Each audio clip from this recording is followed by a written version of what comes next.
Welcome to Rourke, Ready, Set, Go. Today, we have the YouTube TikTok sensation, the funniest man, my favourite content creator in the world, Rourke Miley, Curse Brother. He is the funniest man I have ever met in my life. Rourke, how are you doing? Yes, I'm good. I'm blushing now. Bloody hell. Rourke, you are a legend. For anyone that doesn't know, Rourke does food reviews on stuff that you buy from the corner shop or chicken shops, and they are the funniest thing. Millions and millions of views online. The most genuine, the nicest. When you go to meet content creators, they tend to be a little bit up themselves, and Rourke is bucking the trend. He is the most fun, supports all his friends. I mean, we've got Koski on the show in a few weeks. Yes, hold on. Do you know what? I've never met a content creator that is so willing to help all his mates. Yeah, of course, man. Do you know what it is though? Like, what do you want to be surrounded by? Do you know what I mean? Like, and if all your friends are down to do the same thing you're doing, you might as well be a group of you doing it. Like, I can't be the only donut. Do you know what I mean? You are hilarious. Do you know what? I watch your videos religiously, and I'm always commenting on how funny you are. And do you know what? What's really nice is you do have like a network of people around you that you're just pulling everyone with you. That changes you. I mean, you're hilarious. I remember the first time I saw your food review. This is how we made contact. I watched one of your videos and I messaged you straight away and I was like, mate, you're the funniest person ever. And I was going through a bit of a hard time at that point in my life. I was with a girl and she was terrible. I was with a trans girl and she was terrible and she treated me very badly. And she laughed at me saying TikTok would never like me. So I ended up asking you for advice. This huge TikToker, you had 186,000 followers, millions of views, and you just started messaging me and talking to me. And I was like, I spent a lot of time crying at that point in my life. And you sort of gave me a purpose saying, look, Mark, you can do this, you can do this. You didn't know me. And you helped me. And I was like, this is unbelievable. Like, and I just kept watching your videos. I actually, for anyone who watches Trail Daddy videos, I actually stole the template and applied it to plastering in a way that is nowhere near as good as you. But it worked. I mean, how did you come up with the videos? Oh, mate. So originally, right, I started like doing the motorbike munch stuff because I was working actually in Brighton at Danny's restaurant. It's the all you can eat place. On Trafalgar Street? It was in Hove. And I was working there. And at the end of the night, you got 2 free meals, right? Because it was a Chinese restaurant, whatever. You could order 2 free meals at the end of the night. So I used to bring them to my motorbike. And I was like, do you know what? Whilst I'm sitting on my motorbike every night, just eating before I drive off, I was like, let me start a series. So I started a series just reviewing the food. And that sort of blew up. So I was like, okay, cool. Let me just keep doing this. It was called Motorbike Munch. And I remember that. I was doing a course in Brighton. So I was like, oh, I want to start like doing YouTube stuff eventually. So let me go to an editing course. And I was sitting there and I was eating. Like, so basically, when I didn't have a lot of money, I used to eat a corner shop sandwich and I always used to put sardines or like mackerel in it to like fill me up for a long period of time because it was obviously like there's loads of like protein in it and it just fills you up basically. One, because it's kind of butters, and number 2, because you're just eating a lot of food at once. So I was sitting there with a chicken tikka sandwich. What was it? Oh, yeah, and a can of mackerel inside the sandwich and then like some Monster Munch and a drink from the corner shop. And I was like, should I just film this tomorrow? Like what I usually eat like on my lunch. And I did that the next day and that just blew up. So I was like, okay, now I'm doing the corner shop stuff, obviously. So it all happened because I was actually doing it sort of thing. Do you know what? I remember Motorbike Munch. I remember the Ethiopian meal. Isn't that on about 4 million views? Huge. Yeah, that was one of my most viewed videos. But I'm not surprised. That food is like the best food I've ever had in my life. That's in Brighton as well. Abyssinia, banging Ethiopian spot. I love hot food. And I believe we were trying to get people to, you and me were going to eat hot food and then give it to somebody else to see if they could do it. And I've seen you eat fire. I mean, do you know what? I know how high your tolerance is when I saw the Mark Corrigan sauce. Oh, yeah. That's stuff. Yeah, that's so fire. Funny enough, wait, give me a second. Funny enough, hold on. The Mark Corrigan sauce, for people that don't know, this is fire. There's 2. There's a Super Hands one. And then there's all Peep Show themed. Same brand of hot sauce that does the Mark Corrigan stuff. I'm just about to release it. Well, it's out. It's live now. The Curse sauce is out now on the site. So we've just released a collab, and it's dragon fruit, Scotch bonnet, and lemon. I will be ordering this, and I hope it is so hot it KOs me. No, I'll bring you one. I've got a few. I've got loads. I'll bring you one on the fight night. I can't wait. Just so everyone knows, we're doing a fight show for Alex Reid on the 3rd of May, and Rourke is going to be doing a bit of presenting with me there. We're going to be messing around. We're going to add our own level of unprofessionalism to a fight show, and I don't think Alex really knows what's going to happen, but this will be hilarious. So 100%. With this hot sauce, so you're now making your own hot sauces from doing these videos. I mean, you are smashing it. I saw you all across Asia recently. Oh, yeah. Yeah, that was nuts, mate. I can't lie. Asia's crazy. Asia's so crazy. I mean, I watch you eat food that I wouldn't put into my mouth. I wouldn't put near my mouth. I wouldn't put it into the plate next to my plate. But that's what everyone thinks, right? So I feel like by doing this, yeah, like I've just unlocked flavors that you would never ever stumble across. So now I've just got like some elite palate, in my opinion, anyway. Like people think they don't want something, but so for example, I just finished doing a ghost hunting video with my friend Cuba, which is coming out tomorrow. Well, it should be if I get the time to edit it. But yeah, so we did a video and he came with me and he's a fussy eater and I made him do a cast corner shot with me and he agreed, yeah, most of the stuff's all right. Like even the tin fish and all that, he was like, oh, actually, it's all right. Like you just think it's bad, but it's actually banging. Like I can't lie. I mean, it's not my cup of tea. Let's say that for a start. I'm not a fish guy, but I tell you what I am. I'm interested in finding out what your first track is. My first track. So my first track on the list is Mamas and Papas, California Dreaming. That's a beautiful track. What does that mean to you? So it's a funny one because first of all, I've always heard the song, right? And then I actually fell in love with it, yeah, when I watched a performance they did of it. And in the performance, they were basically told they couldn't do live singing. So they're taking their mick, basically. One of them starts eating a banana, like all of this, like because they're basically protesting that they couldn't sing it live, like, and they had to mime it. But not only that, all the outfits that they're wearing in that video, and I'm like, oh my God, I wish I could live in that time. Like it just like resonated with me for some reason. And then also, when I was showing my dad the exact video I was talking about, he's like in love with the song. And that reminds me, we were both drunk listening to the song like, on repeat one time. So a beautiful moment. Let's hear this now. So getting drunk with your dad, that's a special moment. Yeah, mate. Yeah, well, for me, it's just a standard moment, but yeah. I mean, that's an amazing... Do you know what? I was sitting in my front room and I was sitting with Jordan and we were just cuddled up on the sofa and out of nowhere, my phone starts ringing and it's Rourke and he's like, you got a pink car? And I went, yeah, I've got a pink leopard print car. And then before I knew it, I had Rourke, Lulu and Koski in my front room. What a crew. These guys. Do you know that was crazy, yeah, because we was going past and literally like Koski was driving and in the corner of my eye, I remembered I saw a video of you painting that car and I was like, wait, there's no way. And I messaged you like, yeah, that's my shop. And I was like, it must be like, okay, let's spin the car back. Like, that's crazy, isn't it? And do you know, when you guys come in, a lot of people, they try and act up their personality on YouTube. I can guarantee this is 100%. This is you guys. You are full force, full fire, 100%. Come on. Yeah, come on. I mean, because you're doing really well on YouTube as well now, aren't you? Yeah, thank God. Like, so that's my favorite thing to do as well. The YouTube is like where I wanted it to go.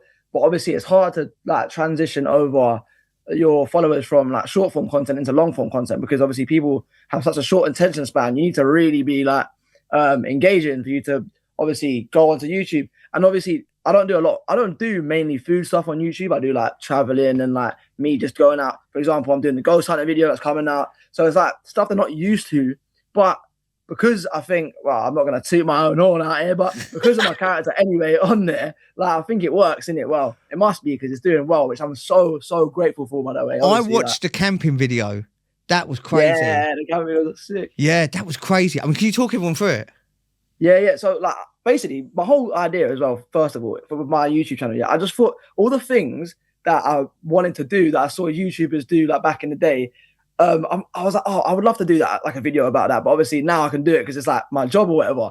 So I like, for example, like the camping stuff. There's lots of people that do camping stuff now. I like, oh, I use like little stuff to go camping. But I was like, oh, let me do a little. Oh, what did I do? I only used charity shop items and then went camping and then ended up cooking like a pheasant on a stick over a fire. Like, but yeah, I've seen you eat food which I guarantee was not fit for human consumption more than once. I feel like, I don't know, I was saying this the other day, yeah, I feel like my gut biome, yeah, is like over getting food poisoning. Like now I can eat whatever and I won't get food poisoning, like an immunity. I swear to God, like, because Kozgi was just in Asia recently and he said he got food poisoning. He eats a lot of like filth himself, yeah, but not quite on my level. And I went over there. I was in the market eating fetuses. I was doing up scorpions, like anything you think of. I was eating. The bird head. Felt, yeah, a pigeon's head, yeah. And I felt like I kept saying I felt the most healthy I'd felt ever in my life. Like I felt like I'm built for it. Like I felt so good. It was the only time I didn't have the runs as well. Like I was fully like the gut was gutting. I swear to God. I tell you what, you are. There is one of you in the world. The world cannot make two of you.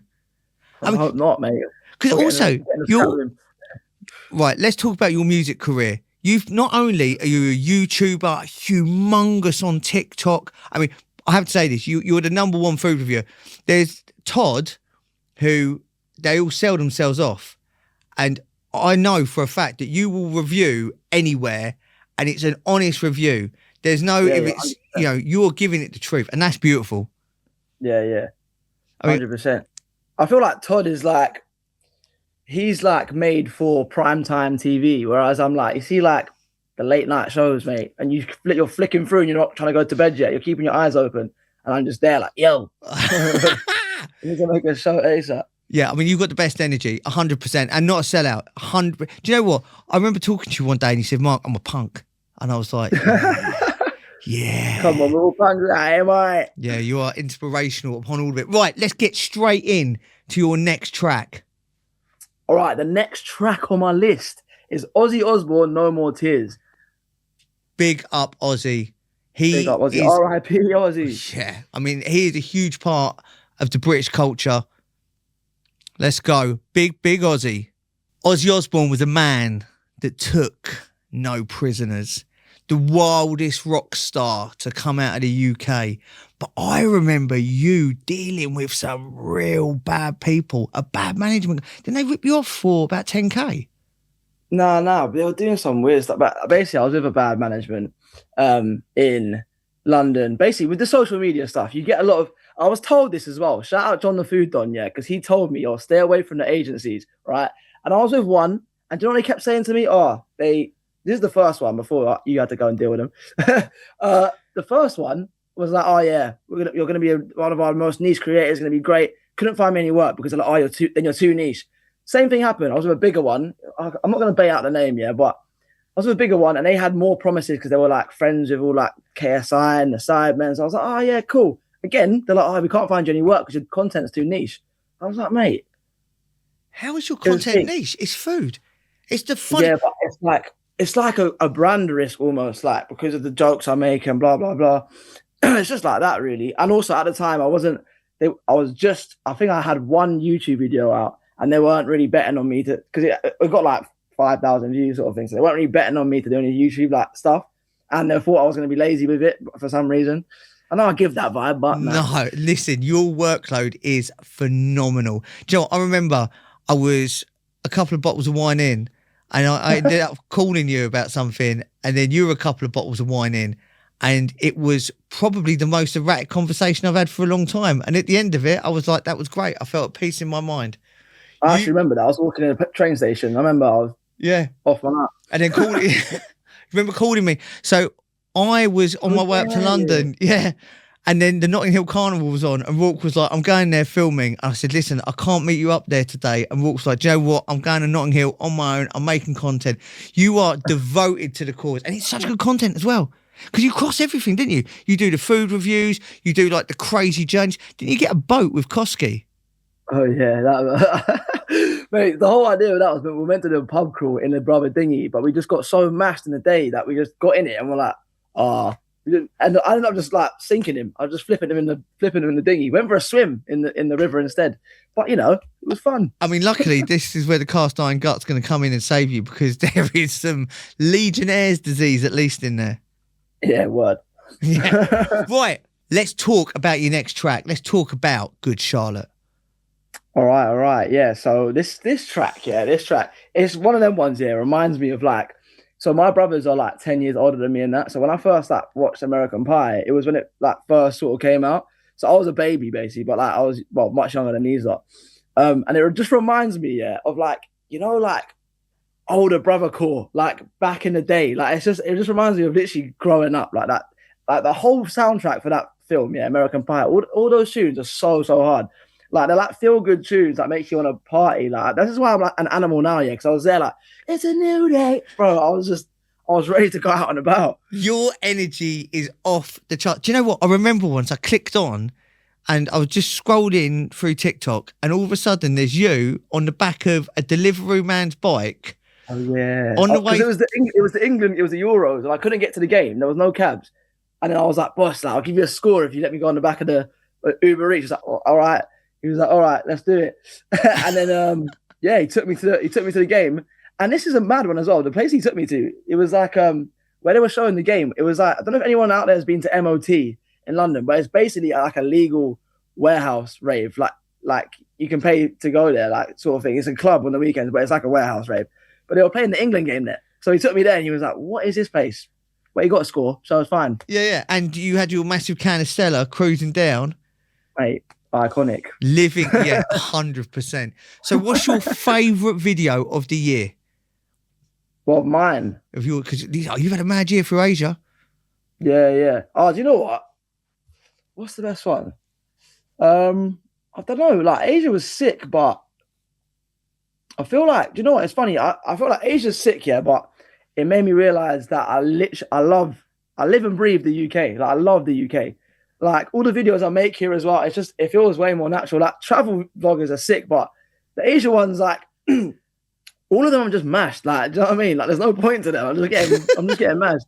Like I wish I went over and I did some jokes things. Like I'm gonna go back and like organize it properly. Like do like what do you call it? Activities.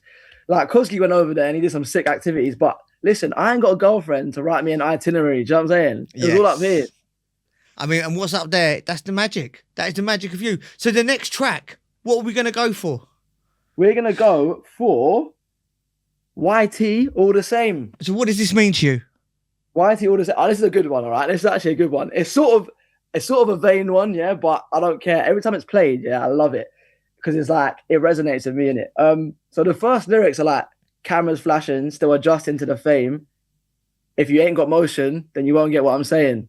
Because, yeah, when I first got like a bit of like attention from the videos, I wasn't really clocking on like at first. Like, everyone was like asking for photos. Like it didn't seem real. And even now, it don't seem real. Like people are like, oh yeah, let me get a photo. Like it just seems like I'm still like just a normal idiot, basically. Do you know what I mean? You are definitely extra special.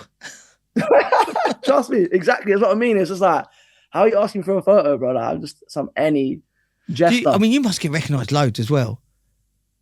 Do you know what it is as well? It's easier to recognise me, so I feel like it's even more so because I've just got all these silly face tattoos on my face. Do you get the thing where people come and talk to you like they know you, and then they talk about the video, and you're like, "What video? I've probably made 20 this week."